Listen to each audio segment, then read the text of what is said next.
نحمده ونصلي على رسوله الكريم اعوذ باللہ السمیع العلیم من الشیطان الرجیم رب اشرح لي صدری ویسر لي امری واحلل عقدۃ من لسانی یفقہوا قولی۔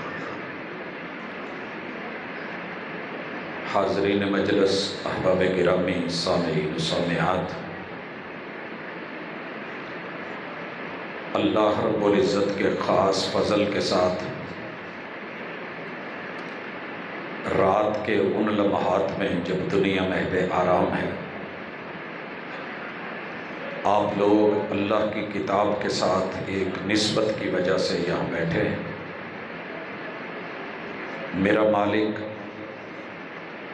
قبول فرمائے ان والدین کی کاوشوں کو، محنتوں کو، دعاؤں کو اور ان کی اولادوں کو کہ جو آج خوبصورت لباس میں زمین کے ستارے بن کر کے چمک دمک رہے ہیں۔ میرے رب نے یہاں دنیا میں ان کو انعام اور اکرام سے نوازا ہے۔ میری دلی دعا ہے کہ اللہ کل محشر کے میدان میں بھی عزت کے ساتھ، آبرو کے ساتھ اور انعامات کے ساتھ میرے ان بیٹوں کو نوازے، اور والدین کے ساتھ رب کا وعدہ ہے انشاءاللہ وہ وعدہ پورا ہونا ہے۔ اللہ نے پوری دنیا کے سامنے وہ عزت اور آبرو کا تاج پہنانا ہے۔ میرا رب وہ عزت اور آبرو عطا فرمائے۔ اور دلی دعا نکل رہی ہے اہل علاقہ کے لیے، اہل محلہ کے لیے، انتظامیہ کے لیے، انتظام و انصرام کرنے والے احباب کے لیے، اور بالخصوص ان اساتذہ کے لیے کہ جن کی محنتوں اور کاوشوں سے آج آپ اس محفل اور مجلس میں تشریف فرمائیں۔ میں بات کو لمبی نہیں کرنا چاہتا۔ قرآن مجید کے ساتھ یہ تکمیل کا سفر آخری سفر نہیں ہے۔ ایک سفر ہے یہاں سے سمندر تلک، دنیا سمندر دیکھنے جاتی ہے، کنارے سے سمندر کے نظارے کرتی ہے، وہ منظر بھی بڑا خوبصورت ہوتا ہے اور سفر بامقصد ہوتا ہے۔ لیکن ایک سفر موتیوں کے حصول کا ہے، اس کے لیے سمندر کے اندر اترنا پڑتا ہے، غوطہ زنی کرنی پڑتی ہے، پھر جا کر کے وہ موتی، وہ ہیرے اور جواہرات ملتے ہیں۔ میرے بیٹوں نے، ان بچوں نے، اساتذہ کرام نے مل کر کے والدین کی دعاؤں کے ساتھ، اللہ کی رحمتوں کے ساتھ، انتظامی کاوشوں کے ساتھ جس سفر کو طے کیا ہے، یہ کتاب اللہ تک اپروچ کا، حفظ کا اور اسے محفوظ کرنے کا سفر ہے، جسے پہلے دیکھ کے ناظرتاً، پھر دل و دماغ میں جگہ دے کر کے، سینوں میں محفوظ کر کے۔ ایک وہ سفر ہے، ابھی ایک سفر اور بھی ہے، اور وہ کتاب اللہ کو سمجھنے کا ہے۔ نص یاد ہو گئی ہے، عبارت یاد ہو گئی ہے، الحمدللہ آیات، سورتیں، پارے اللہ کی رحمتوں سے محنت کر کے یہ فر یاد ہیں، مصلی میں سنا دیے جائیں گے، منزل پختہ ہو جائے گی۔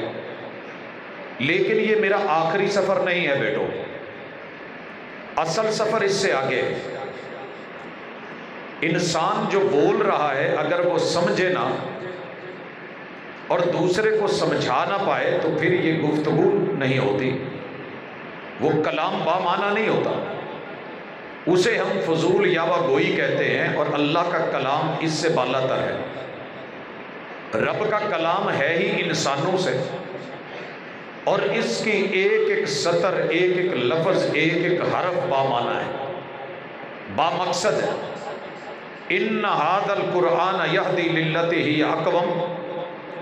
ہم نے قرآن مجید کو اس نقطہ نظر سے بھی ابھی پڑھنا ہے اور جاننا ہے کہ یہ زندگیوں کو بدلنے والی کتاب ہے، یہ شعور دینے والی کتاب ہے، یہ ترقی دینے والی کتاب ہے، یہ عروج پہ قوموں کو لے جاتی ہے، اور اس نے جو بھی پڑھایا ہے باکمال پڑھایا ہے۔ اسے کاٹا تو جا سکتا ہے، اکھاڑا نہیں جا سکتا۔ دیکھیے ناخن بڑھ جائیں تو کاٹے جاتے ہیں، اکھاڑے نہیں جاتے۔ غلط فہمیاں ہو جائیں تو انہیں دور کیا جاتا ہے، سلو کی جاتی ہے، ملا جاتا ہے، بالکل ایک دوسرے سے الگ نہیں ہوا جاتا۔ دنیا کے جتنی مرضی شکوک و شبہات پیدا ہو جائیں، میرے بیٹوں آپ نے ہی یہ کام کرنا ہے۔ اللہ نے آپ کو دین اور دنیا دونوں عطا کی ہے۔ دنیا میں رہ رہے ہیں، کھا رہے ہیں، پی رہے ہیں، باقی دنیا بھی، لیکن ان کے پاس شاید دین کا شرف نہ ہو۔ آپ لوگوں کو جو رب نے دیا ہے یہ نعمت ساری دنیا خرچ کر کے بھی نہیں ملتی۔ یہ نصیب اور مقدر اور قسمت کے فیصلے کہ اللہ نے آپ کو چنا ہے۔ اس حوالے سے میری کچھ گزارشات والدین سے بھی ہیں، اساتذہ سے بھی ہیں، اہل محلہ سے بھی اور انتظامیہ سے بھی اور ان بیٹوں سے بھی ہے۔ سب سے پہلی چیز، آپ نے ان بچوں کو جو پڑھایا ہے اس کا ٹائٹل حافظ ہے۔ حافظ کس چیز کا؟ لکتاب اللہ، اللہ کی کتاب کو یاد کرنے والا، حفظ کرنے والا، محفوظ کرنے والا، وہ بیٹا ہو یا بیٹی ہو۔ دنیا میں اس سے بڑی قیمتی اور اس سے بلند تر عزت اور آبرو والی کوئی ڈگری نہیں ہے، یہ پہلے اپنا ذہن بنا لے۔ میرے پاس اس وقت اگر ایک طرف پی ایچ ڈی کی ڈگری ہے اور دوسری طرف حفظ کی یہ ڈگری جو بچوں کے ہاتھ میں تھمائی گئی، میں مبالغہ نہیں کر رہا، یہ بے شک 1 سال میں انہوں نے کیا ہو، 1.5 میں کیا ہو، 2 میں کیا ہو یا 3 سال میں کیا ہو، وہ پی ایچ ڈی کی ڈگری جو 50 سال سے اوپر والے بھی محنت کر رہے ہیں اور لے رہے ہیں، میری نظر میں اس کی ویلیو اس سند کے مقابلے میں کوئی نہیں۔ میرے اپنے بریف کیس میں، میرے اپنے ہاتھ میں دونوں ڈگریاں ہیں، ایک طرف یہ ہے اور ایک طرف یہ ہے۔ سچ بات یہ ہے کہ جس ڈگری کو عزت اللہ اور اس کے رسول نے دی ہے، خیرکم من تعلم القرآن وعلمہ، جس معاشرے کی قوم قرآن پڑھنے لگ جائے، پڑھانے لگ جائے، نگرانی کرنے لگ جائے، انتظام و انصرام کرنے لگ جائے، مسجد و مدرسہ یا گھر یا کسی ادارے اور انسٹیٹیوٹ کی بنیاد رکھ لے، اور جو استاذ قاری بن کے، مقری بن کے کتاب اللہ کو پڑھانے لگ جائے، اور جو بچہ اس کو پڑھنے لگ جائے، یہ پڑھنے والا اور پڑھانے والا اللہ کی اس کتاب کو اپنے سینوں میں محفوظ کرنے والا، خیرکم، کائنات کی ساری عزتوں سے بالا تر اور ساری ڈگریوں سے زیادہ معزز اگر کسی ڈگری کا مقام اور مرتبہ ہے تو وہ اس کتاب کے ساتھ جڑے ہوئے لوگوں کا ہے۔ تو دل کھول کے، فخر کے ساتھ، عزت کے ساتھ اور وقار کے ساتھ ان لوگوں کی عزت کرنا سیکھیں، ان کو مقام دیں اور مرتبہ دیں۔ کیوں؟ جو لوگ اپنے بڑوں کو آسکر ایوارڈ دیتے ہیں، جو اپنے آپ میں مقرر کر کے نوبل پرائز دنیا کو دیتے ہیں،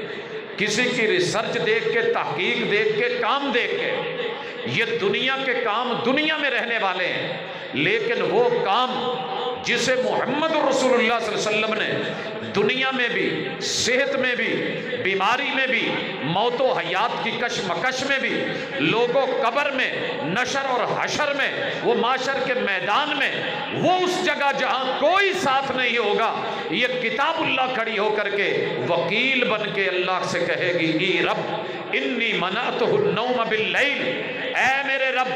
رات کو نیند کا ٹائم تھا، آرام کا ٹائم تھا، 12 بجے ہوئے تھے، آدھی سے زیادہ شب غم کاٹ چکا ہوں، اب بھی اگر آ جاؤ تو یہ رات بڑی ہے۔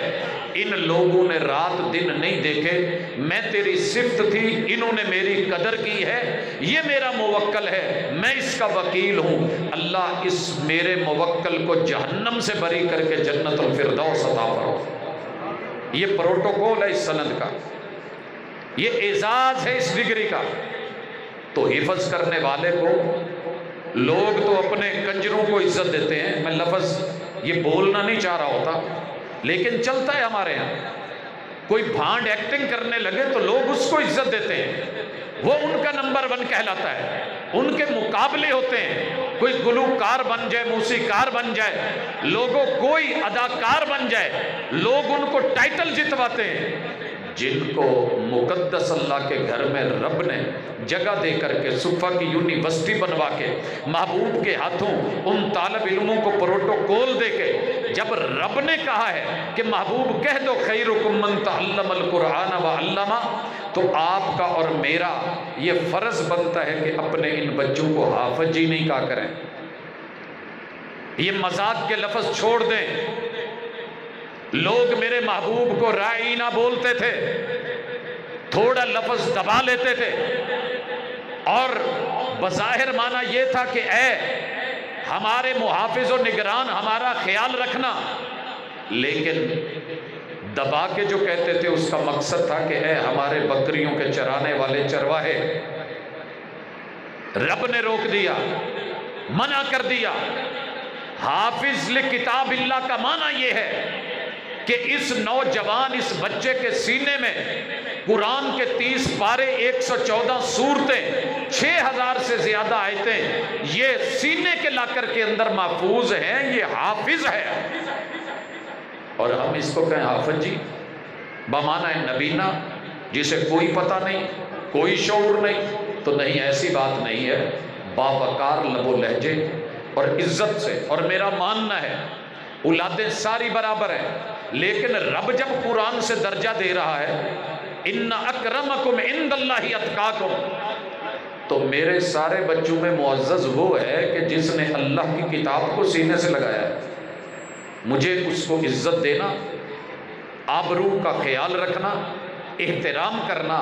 بڑا ہو کر کے بھی اس چھوٹے کو پروٹوکول دینا، آنکھوں پہ بٹھانا، یہ میری دینی ذمہ داری ہے۔ ساری دنیا اس وقت پراپوگنڈا کر رہی ہے کہ ان کو گرا دیا جائے، ان کو ہم ہی نے اٹھانا ہے۔ دوسری چیز، جو بچے یہ حفظ کر لیں، قرآن پڑھ لیں، مدرسوں میں پڑھ لیں، جو بچیاں مدارس میں پڑھی ہوں، ان کا اپنی سوسائٹی میں خصوصی خیال رکھا کریں۔ کیوں؟ میں نے دیکھا ہے جو بچے ہمارے میڈیکل میں چلے جائیں اور ڈاکٹر بن جائیں، والدین ان کے لیے رکاوٹ نہیں بنتے، وہ ہاسپیٹل کہیں تو ہاسپیٹل بنا دیا جاتا ہے۔ اگر وہ انجینئر ہے تو اس کو جیون ساتھی میں کوئی ایسی بیٹی ڈھونڈ کے دی جاتی ہے جو اس کی معاون بنے۔ ہر شعبے میں تعاون کیا جاتا ہے، لیکن یہ واحد شعبہ ہے کہ بیٹے نے قرآن حفظ کیا ہوا ہے، دین پڑھا ہوا ہے، اسے علم ہے، نالج ہے، لیکن جب اگر وہ والدین سے کہیں یہ کہہ دے کہ مجھے زندگی میں جیون ساتھی کچھ ایسا ڈھونڈ دے کہ جو اللہ کی کتاب کو پڑھنے والا، جاننے والا ہو، میری اہلیہ جو ہے وہ دینی علوم کی ماہر ہو، وہ صحیح البخاری، وہ صحیح مسلم، وہ سنن ابی داود، وہ جامع ترمذی، وہ سنن النسائی، وہ سنن ابن ماجہ، وہ موطا امام مالک، وہ مسند امام احمد بن حنبل، وہ دین کی، علم کی، فقہ کی، وہ احادیث کی، وہ تفسیر کی عالمہ ہو، تو میرا معاشرہ اس بیٹے کا ساتھ نہیں دیتا۔ برعکس چلیں، اگر بیٹی نے یہ سب پڑھا ہوا ہے تو والدین سے کہیں تقاضا کر لے کہ میرا جیون ساتھی، میرا زندگی کا ساتھی، میرے ایمان کی تکمیل میں کوئی ایسا آدمی آنا چاہیے، ایسا شخص، ایسا نوجوان آئے کہ جو دین پڑھا ہوا ہو، تاکہ ہم دونوں مل کے اپنے گھر میں، اپنے قرب و جوار میں کسی ادارے کو، کسی انسٹیٹیوٹ کو، اللہ کی کتاب کو، یہ دعوت کو، پیغام کو پہنچا سکیں، یہ دین کا نور پھیلا سکیں، تو والدین کو ساتھ دینا چاہیے۔ لیکن ہمارے ہاں کیا ہوتا ہے، بیٹی نے 8 سال مدرسوں میں پڑھا ہے، 7 سال 6 سال لگائے ہیں، اگر رشتے میں والدین سے تعاون مانگ لے تو باپ کہہ رہا ہوتا ہے نہیں میرے وہ بھائی کا بیٹا، تیرے چچا کا، وہ تایا کا بیٹا، ماں کہہ رہی ہوتی ہے نہیں تیری خالہ اور تیرے ماموں کا بیٹا، بھلے اس نے دین کو کبھی ٹچ کیا ہو یا نہ کیا ہو، جاہل ہو، گوار ہو، اجڑ ہو، لا علم ہو، نہ بلد ہو، نہ آشنا ہو، نہیں جانتا کہ دین کی قدر کیا ہے، اگر اسی میں اس کو جھونکنا تھا اور وہیں جا کے وہ چارہ، وہ کھیتی باڑی اور وہی سارا کچھ، میں نہیں کہتا کہ گھر کے کام کاج نہیں ہوں، لیکن اگر آپ 8 سال پڑھانے کے بعد زنگ ہی لگانا ہے رکاوٹ ہی بننی ہے، وہی کام کرنے ہیں جو ایک ان پڑھ بھی کر سکتا ہے، تو پھر یہ اتنی محنت کرنے کی ضرورت کیا تھی؟ تو ان کے معاون بنیں، ساتھی بنیں، ساتھ دیں، محبتیں کریں، ان کی حوصلہ افزائی کریں، ان سے محبتیں دکھائیں۔ خاندان میں اگر ان کو اتنا پیار تھا، رشتہ لینے کی انہیں اتنی فکر تھی، تو اپنے بچوں کو پڑھاتے، کفو بناتے، ساتھ میں لاتے۔ دنیا میں بے شمار جگہوں میں ہم انکار کر دیتے ہیں کہ نہیں جی ہماری بیٹی نے اتنا پڑھا ہوا ہے، ایم فل ہے، آپ کا بچہ گوار ہے، وہ میٹرک پاس ہے یا فیل ہے، ہم تو رشتہ نہیں دینے لگے۔ لیکن دین میں فضفر بذات دین کو بھی کبھی سمجھا؟ تو یہ بچے یہی اسی سٹیج سے بکھیر دیے جاتے ہیں۔ انہیں کل آنے والے دن میں کسی پراپر جگہ پہ، انہیں ماٹو کے اوپر، کسی گول کے اوپر، کسی ہدف کے اوپر ہم آگے نہیں بڑھا پاتے۔ تو ان کا ساتھ دیجئے، یہ کریں میٹرک، میں نہیں روکتا، یہ کریں F A F S C, یہ چلیں آگے بی ایس میں، یہ چلیں ایم فل میں، پی ایچ ڈی میں، یہ ڈاکٹریٹ میں آئیں، یہ بنے انجینئر، یہ جائیں اچھے اچھے عہدوں اور پوسٹوں میں، لیکن بیٹا قرآن کا سفر روک نہیں دینا۔ جس اکیڈمی میں ہوں، اپنی مسجد کے ساتھ، اپنے مدرسے کے ساتھ، اپنے استاذ کے ساتھ تعلق رہے۔ اور میں اساتذہ سے بھی کہوں گا کہ ہمارا سفر یہاں مکمل نہیں ہو گیا۔ ہم 94 میں نکلے جامعہ سلفیہ سے، اگر آپ غور کریں آج 23 سال یہ 10 سال وہ ڈالیے ان کے اندر، کہاں تلک جو ہے وہ بات، 6 پچھلے اور 23 یہ 31 سال کے بعد بھی نہ ہم جامعہ سلفیہ کو بھولے ہیں، نہ جامعہ سلفیہ ہم کو بھولا ہے۔ اساتذہ، علماء و مدربین محبت پیش کرتے ہیں، چھوٹے ہیں ہم ان سے، عزت اور آبرو دیتے ہیں، وقار اور لحاظ دیتے ہیں، پورا پیچھا رکھتے ہیں، خیال رکھتے ہیں، خبر رکھتے ہیں ہمارا کون سا طالب علم کہاں ہے، کیا کر رہا ہے، کیا نہیں کر رہا۔ یہ صرف یہ تو نہیں کہ ان کو ڈگری دی اور کپڑے دیے اور فارغ اللہ کی سپرد، اس کے بعد تو کون میں کون، نہیں، ایسے نہیں ہونا چاہیے۔ یہ انتظامیہ کا وقار ہے، اپنا رجسٹر، ان بچوں کی رجسٹریشن، ان کے نام، ان کے ایڈریس، ان کے والدین، ان کا عطا پتہ، ان کے ساتھ تعلق، بچہ یہاں تک پہنچا ہے، آگے کیا کر رہا ہے، کہاں جانا ہے، رہنمائی کرنا، یہ ہماری ذمہ داری ہے۔ اور انشاءاللہ جس دن ہم نے اس ذمہ داری کو نبھایا، یہ بچے جس مرضی پوسٹ پہ چلے جائیں گے ہمارے اولڈ اسٹوڈنٹ ہوں گے، یہ ہمارے لیے عزت اور آبرو اور وقار کا باعث بنیں گے۔ والدین سے تعلق رکھنا یہ اداروں کی ذمہ داری ہے۔ جہاں اداروں کو میں یہ کہہ رہا ہوں، وہاں والدین سے بھی میری التماس ہے، رات کے اس پہر میں جب نیند اور آرام کا ٹائم ہے، آپ کے جگر گوشے آپ کو لے کے آئے ہیں اور ان کو یہاں آپ نے بھیجا ہے، تو آپ بھی ان اداروں کے ساتھ یہاں سے فارغ ہوتے ہوئے آخری سلام مت کہہ دینا۔ یہ تعلق داریاں، یہ رشتے مضبوط رہیں۔ اور اس کے بعد کیوں رہیں، یہ سوال کا جواب اس لیے ہے، آپ سوسائٹی کی کوئی ضرورت لے کے آئیں، بھری مجلس میں آپ بیٹھے ہیں، میں یہ نہیں کہہ رہا کہ میں کوئی امتحان دینے بیٹھا ہوں آپ لے لیں، اور نہ میں یہ فخر کرنے بیٹھا ہوں کہ میں قرآن مجید کے اوپر اتنا عبور رکھتا ہوں، آپ زندگی کا کوئی مسئلہ لائیں میں حل کتاب اللہ سے بتاؤں گا۔ یہ میری ذاتی رائے نہیں ہے، رب نے کہا ہے ان ھذا القرآن یہدی للتی ہی اقوم۔ کسی مسئلے میں، کسی پریشانی میں تم بھٹک گئے ہو، پریشان ہو، حل ڈھونڈنا چاہتے ہو، ہم نے اس قرآن میں وہ حل رکھا ہے کہ جس کے مد مقابل دنیا کی کسی کتاب میں کوئی حل ہے ہی نہیں۔ اور یہ اتنا پائیدار حل ہے کہ جسے کبھی ہلایا نہیں جا سکتا، ہٹایا نہیں جا سکتا۔ میں کچھ مثالیں دینے لگا ہوں۔ قرآن مجید کے آغاز میں سورہ فاتحہ ہے، اس کا نام الفاتحہ ہے۔ الفاتحہ کہتے ہیں کھولنے والی کو، کھولنے والی کو ہماری زبان میں کی یا چابی بولتے ہیں۔ جو لوگ تالے کھولتے ہیں نا، ان کے پاس ایک ماسٹر کی ہوتی ہے۔ کاموں کی میں جتنے بھی تالے والے لوگ بیٹھے ہیں، کبھی ان سے ملیے اور کہیے ہمارے گھر کا تالا نہیں کھل رہا، تو وہ کوئی چیز لے کے جو ہاتھ میں آئیں گے نا، وہ ایک تار نما چیز، وہ ایک سوا نما چیز، وہ ان کی ماسٹر کی ہر چیز، ہر تالے کو کھولے۔ تیرے رب نے قرآن پیش کرنے سے پہلے، الف لام میم ذالک الکتاب کہنے سے پہلے، لا ریب فیہ ھدی للمتقین کہنے سے پہلے، اللہ نے 7 آیتوں پہ مبنی سورۃ الفاتحہ رکھی ہے کہ جا دنیا کے تیرے جتنے بھی مسئلے ہیں، مسائل ہیں، ایمان کے ساتھ اور یقین کے ساتھ سورہ فاتحہ کی چابی لگا، وہ مشکلیں حل ہو جائیں گی، وہ بندشیں کھل جائیں گی۔ تو کیا ہمارا ایمان ہے؟ جی ابو سعید خدری رضی اللہ تعالی عنہ راستے میں ہے، ہوٹل نہیں ہے، کوئی سرائے نہیں ہے جہاں رک کے سٹے کریں، ہوٹل سے کھانا کھا لیں۔ ظاہر ہے کسی علاقے والوں سے مہمان نوازی مانگنی تھی کہ ہم مہمان ہیں، مسافر ہیں، کوئی کھانا دیا جائے۔ علاقے والوں نے بستر چارپائی یا جو بھی اس وقت لیٹنے کا بندوبست تھا نہیں کیا، کھانے سے پینے سے دینے سے انکار کر دیا۔ رات کے ایک پل میں چیختے چلاتے آئے کہ مسافرو،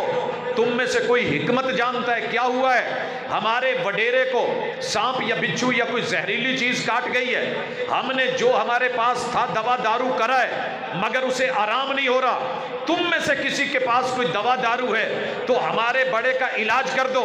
جناب ابو سعید خدری فرمانے لگے، اوے ظالموں، ہم مسافر تھے، تم نے ہمارا حق نہیں دیا، تڑپتا ہے تو تڑپے، مرتا ہے تو مرے، اب ہم بھی علاج نہیں کریں گے۔ انہوں نے ترلا کرا کہ چلیں اگر ہے تو کچھ کر دو۔ کہنے لگے کہ علاج کریں گے مگر اس شرط پہ کہ 30 بکریاں لیں گے۔ روایت آپ نے سنی ہوئی ہے، قرآن مجید تب بھی وہی تھا، آج بھی وہی ہے۔ انہوں نے مان لیا، گئے جا کے سورہ فاتحہ پڑھی، دم کیا، پھونک ماری، اللہ نے زہر جیسے موذی جانور کے اس اثر کو سورۃ الفاتحہ کی وجہ سے وہ حل کر دیا، ختم فرما دیا، مشکل ٹل گئی، پریشانی ختم ہو گئی، درد سے سکون مل گیا۔ فاتحہ تو آج بھی ہے مگر وہ یقین نہیں ہے جو ابو سعید خدری رضی اللہ تعالیٰ عنہ کو تھا، وہ ایمان کی پاور نہیں ہے جو ان صحابہ میں تھی۔ پڑا ہے، دم کرا ہے، رب نے شفا دی ہے، بکریاں کی ہیں، مدینے میں لائے ہیں، میرے محبوب کو واقعہ سنایا ہے۔ آپ نے یہ نہیں کہا ابو سعید میں تینوں کدوں کیا سی پیے فاتحہ پڑھ کے دم کری دا۔ آج کل ایسے کافی سارے بھائی مل جاتے ہیں نا کہ آپ اگر کوئی اپنا ذاتی عمل بنا لیں قرآن مجید سے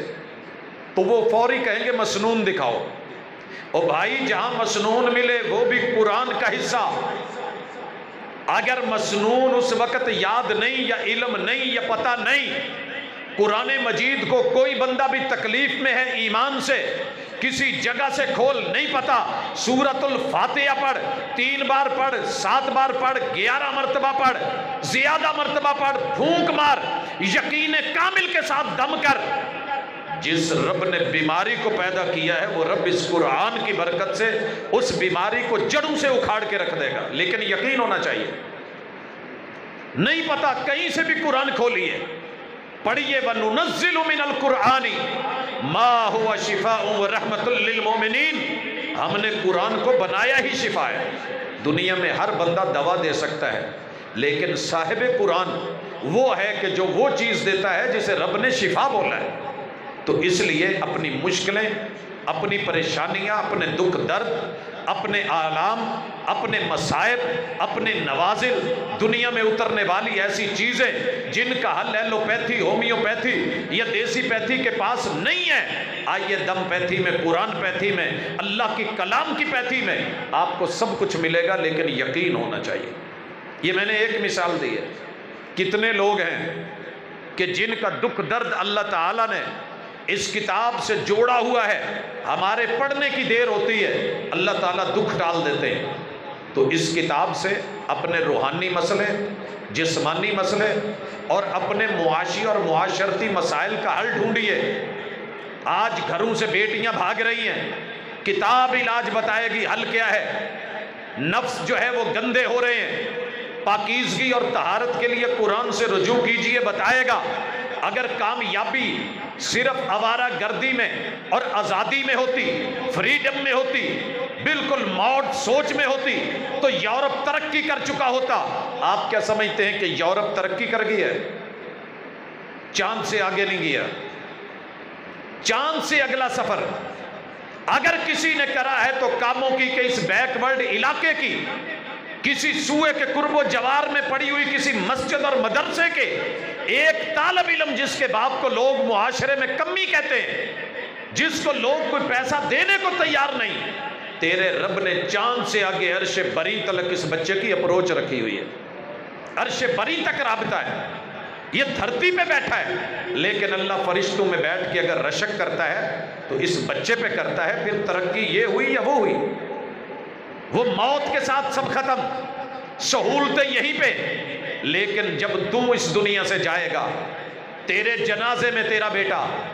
دعاؤں میں تیرا بیٹا، مناجات میں تیرا بیٹا، چار پائی کو مسنون طریقے سے کندھا دیتا ہوا تیری اولاد، تجھے سنت کے مطابق غسل دیتی ہوئی تیری اولاد، تیرے کفن دفن کا اہتمام کرتی ہوئی تیری اولاد، قبر میں اتارتے ہوئے قرآن ہی نہیں قرآن کا حافظ تیرے دائیں بائیں، اور پھر تیرے لیے روتے دعائیں کرتے مناجات کرتے تڑپتے ہوئے تیرے لیے صدقہ جاریہ بن کے جب تک وہ زندہ ہے۔ شاید دنیا دار ترقی یافتہ لوگ اگلے دن بھول جاتے ہیں، حضرات اگلے دن بھول جاتے ہیں۔ پتہ کیجئے جن لوگوں نے اپنی اولادوں کی تربیت میں قرآن رکھا تھا، آج ان کو گئے ہوئے آدھی صدی بیت گئی، ان کی اپنی اولاد نہیں تھی، اولاد نہیں تھی۔ کون تھے آپ کے یہاں کاموں کی کہ شاہ صاحب لیجئے محبت سے نام، سید عبد الغنی شاہ صاحب کی اپنی اولاد ہے؟ بولیے۔ لیکن جتنے لوگوں کو قرآن پڑھایا، جتنے گھروں نے پڑھا، جتنے لوگوں نے سنا، جتنے بزرگوں نے سماعت کیا، جتنی ماؤں بہنوں نے دل و دماغ میں اتارا، آج جتنے بھی لوگ جڑے ہوئے ہیں کاموں کی میں، اللہ سے مجھے پوری امید ہے سید عبد الغنی شاہ صاحب کی قبر اللہ تعالیٰ اس دین کے نور سے منور کرتا رہے گا۔ جب جب تم قرآن پڑھتے رہو گے، مجلسیں سجتی رہیں گی، تلاوتیں ہوتی رہیں گی، قیام رکوع سجود ہوتے رہیں گے، میرا رب ان کے درجات بلند کرتا رہے گا۔ کچھ ایسا کیجئے۔ باقی رہ گئی دنیا، کمائیے، ضرورت ہے، لیکن اس میں آپ کے دکھوں کا علاج، دنیا کا علاج، زندگی کا علاج، سانسوں کا علاج، سکرات کا علاج، موت کا علاج، کفن کا علاج، دفن کا علاج، تیرے نہلانے اور غسل کا علاج، تیرا منہ جسم کس کروٹ کرنا ہے اس کا تعلق، پھر کیسے جو ہے مسنون طریقے ہیں، ایک ایک پل تیری زندگی کا، موت اور موت سے ماں باپ جتنے جہان ہیں، ان سب کے معاملات اللہ نے تیرے اس قرآن سے جوڑ دی۔ تو اپنی مشکلوں کا حل اس میں ڈھونڈا کرو۔ اور آخری گزارش، میں جانتا ہوں کہ کاموں کی میں مسائل بہت ہیں، میرے ہر شہر کی طرح گھر گھر میں مسئلے ہیں، بچوں کو والدین سے شکوہ ہے، والدین کو اولاد سے شکوہ ہے، بچے کہتے ہیں ہم جوان ہیں، والدین سمجھ نہیں رہے، والدین سمجھتے ہیں کہ ان کو ہاتھوں میں پالا پوسا بڑا کیا، آج یہ ہمیں پڑھانے چلے ہیں، جن اسکولوں میں یہ آج پڑھ کے ہمیں برا سمجھ رہے ہیں، ہم نے ان اسکولوں کی اینٹیں وہ اٹھا رکھی ہیں، تغاریاں اٹھائی ہیں۔ اختلاف ہوگی یا نہ سوچ کا، حل کہاں سے ڈھونڈے؟ قرآن بٹھائے گا، جوان کو کہے گا تیری جوانی سلامت، تیرا بڑا پن سلامت، تیری تعلیم، تیری سٹڈی، تیری ڈگری، تیری دولت، تیری ٹھاٹ باٹ، تیری کوٹھی، تیرا بنگلہ، سب مبارک، باپ بوڑھا ہو گیا، لیکن یاد رکھ وَبِالْوَالِدَيْنِ إِحْسَانًا، اس ایک پل کا بدلہ نہیں دے سکتا جس پل میں باپ کی پانی کی بوند میں 30 لاکھ تیرے جیسے برابر شریک تھے، میں نے 29,99,999 کو پیچھے کر کے مار کر کے تجھے تیری ماں کے رحم میں جا کر کے چپکایا، اور پھر تیری ماں کی تکلیفیں شروع ہوئی، تیرے والد کی محنت شروع ہوئی، وہ پہلا نوالا، وہ پہلی گھٹی جس کا اہتمام تیرے باپ نے تجھے اس وقت کسی کے ذریعے منہ میں کھجور چبا کے یا شہد انگلی پہ لگا کے وہ جو تیرے منہ میں پہلی گھٹی دی تھی، ساری زندگی بھی ماں باپ کی خدمت کر تو حق ادا نہیں کر سکتا اس پہلے نوالے کا، ماں کے اس پہلے دودھ کی فیڈ کرانے کا تو بدلہ نہیں دے سکتا۔ وَبِالْوَالِدَيْنِ إِحْسَانًا، ان سے نیکی۔ اگر تو سمجھتا ہے کہ وہ کچھ زیادتی کر رہے ہیں تو پھر باقی تو ہم تجھے بعد کی بات ہے، ہم تجھے اف کی بھی اجازت نہیں دیتے کہ اف تف تو اگلی بات ہے، اف کی بھی اجازت نہیں۔ جب قرآن کو یہ بیٹا اور بیٹی رب کی ہدایت سمجھ کے بیٹھ کے پڑھیں گے اور دل و دماغ سے سمجھیں گے، کیا وہ کول ڈاؤن نہیں ہوں گے، تھوڑے ٹھنڈے نہیں ہوں گے کہ ہمارا رب ہم سے کیا کہہ رہا ہے؟ اور بیٹا یاد رکھنا، یہ تیری جوانی پہ رب فالج ڈال سکتا ہے، ماں باپ کے خلاف بولتی زبان کے اوپر رب فالج ڈال سکتا ہے، یہ گھورنے والی آنکھوں کے ڈورے رب ختم کر کے یہ لینز جن میں بڑی زرق برق اور چمک ہے، والدین کو نکالی گئی آنکھوں کا نور چھین سکتا ہے، ان پہ اٹھائے ہوئے ہاتھ کی طاقت چھین سکتا ہے، ان سے باغی ہو کے گھر سے بھاگتے ہوئے تیرے قدموں پہ فالج ڈال سکتا ہے، تجھے لولا لنگڑا کر کے گھر میں پڑے بچے، بڑے بچے ہوتے ہیں، کئی گھروں میں ہوتے ہیں کہ جو ساری زندگی کروٹ نہیں لے سکتے، نوالا ہاتھ سے منہ میں نہیں لے سکتے، رب نے ان کو نشانی بنایا ہے، تو بھی اس کی جگہ ہو سکتا تھا۔ آج سمجھ لے، آپ پڑھ لے، دوسری طرف والدین کو بھی سمجھایا کہ ہاں یہ بچے ہیں، ان کا حق ہے، ان کا رائٹ ہے جائز مطالبات کے اوپر، صرف جو ہے وہ خزانے پہ قارون بن کے نہیں، دولت پہ بیٹھ کر کے نہیں، کیونکہ میری امت کی تباہی اور بربادی کا ایک بڑا سبب یہ ہے کہ والدین وقت میں کنجوسی کر جائیں، پیسہ ہوتے ہوئے دینے میں کنجوسی کر جائیں۔ ایک جگہ کسی بچے کا جو ہے وہ آگے ماضی اور فیوچر بن رہا ہے، اس پہ سٹیپ لیتے ہوئے کنجوسی کر لیں، یا ایک مناسب اور پراپر اچھا رشتہ مل رہا ہے وہاں پہ کوئی بخل اور کنجوسی کر جائیں، یا اپنے بچے کے لیے خیر کی طرف بڑھ رہا ہے۔ کتنے والدین ہیں جو بچے دین کی طرف آنا چاہتے ہیں مگر والدین نہیں آنے دیتے؟ تو قرآن حل دے گا۔ میاں بیوی لڑے ہوئے ہیں، قرآن شوہر کو اپنی جگہ سمجھائے گا، بیوی کو اپنی جگہ سمجھائے گا۔ یہ ایک پہیے میں ہوا نہیں بھرتا، یہ حقوق اور فرائض دونوں کو سکھاتا ہے۔ اگر امام کی عظمت بتا رہا ہے تو مقتدیوں کے حقوق بھی سکھا رہا ہے، اگر مقتدیوں کے حقوق بتا رہا ہے تو امام کے حقوق بھی بتا رہا ہے، اگر حاکم وقت کی بات کر رہا ہے تو رعایا کے بارے میں بھی بتا رہا ہے۔ انشاءاللہ جس دن ہم اس کو صحیح معنوں میں لے کے پڑھیں گے پھر ملک غیر مستحکم نہیں ہوگا، پھر سارے غلط اور خود صحیح نہیں بلکہ اپنی غلطیاں بھی نظر آئیں گی۔ اس وقت جو وطن عزیز میں ہو رہا ہے، قرآن مجید جس پہ نازل ہوا تھا اس ہستی نے کہا تھا، جس قوم کی عدالتیں وَمَا لَمْ تَحْكُمْ أَئِمَّتُهُمْ، جس قوم کے حکام، قاضی اور ججز فیصلے کتاب اللہ سے ہٹ کے کرنے لگیں گے، إِلَّا جَعَلَ اللَّهُ بَعْثَهُمْ بَيْنَهُمْ، میرا رب اس قوم کو لڑا ڈالے گا، سیاسی پارٹیاں لڑیں گی، ڈاکٹرز مختلف پیتھیوں والے ایک دوسرے کے دست و گریبان ہوں گے،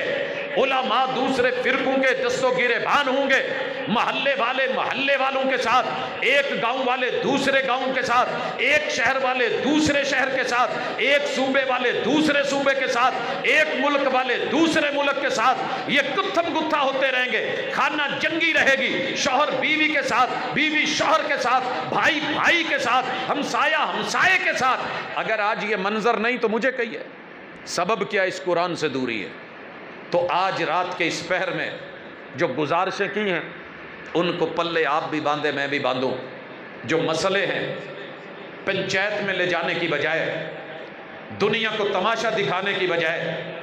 شریکے کو نیچا دکھانے کی بجائے، کبھی سر جھکا کے اللہ کے گھر میں آ کے کتاب اللہ کو پکڑ کے ترجمے کے ساتھ قرآن مجید کو دیکھ کے عالم وقت سے ذرا بات پوچھ کے رائے لے کے اپنی غلطی کو تسلیم کر کے جھکنا شروع کر دیں۔ وَخَيْرُهُمُ الَّذِي يَبْدَأُ بِالسَّلَامِ، جو غلطی پہ ہے وہ اللہ سے معافی مانگے، استغفار کرے، بندوں سے ایکسکیوز کرے۔ میرے خیال میں کسی گھر میں کوئی مسئلہ نہیں رہے گا، کسی پارٹی میں مسئلہ نہیں رہے گا، کسی جگہ پہ کسی گروہ کسی جتھے میں مسئلہ نہیں رہے گا۔ انشاءاللہ اللہ مسئلے حل کرنے والا ہے۔ تو اس کتاب کے ساتھ اپنا تعلق گہرا کریں، صرف بچوں کے حفظ تلک نہیں بلکہ اس کے افہام و تفہیم تلک، اور تعمیر سوچ، تعمیر فکر سے تعمیر عزت و آبرو تلک اور طہارت اور پاکیزگی کے سلسلے تزکیہ نفس کے سب چلیں گے، مشکلیں حل ہوں گی، لیکن شرط یہ ہے کہ دوا اور دارو کی فکر کریں۔ اللہ ہمیں عمل کی توفیق دے۔ سبحانک اللہم و بحمدک، اشہد ان لا الہ الا انت، استغفرک و اتوب الیک۔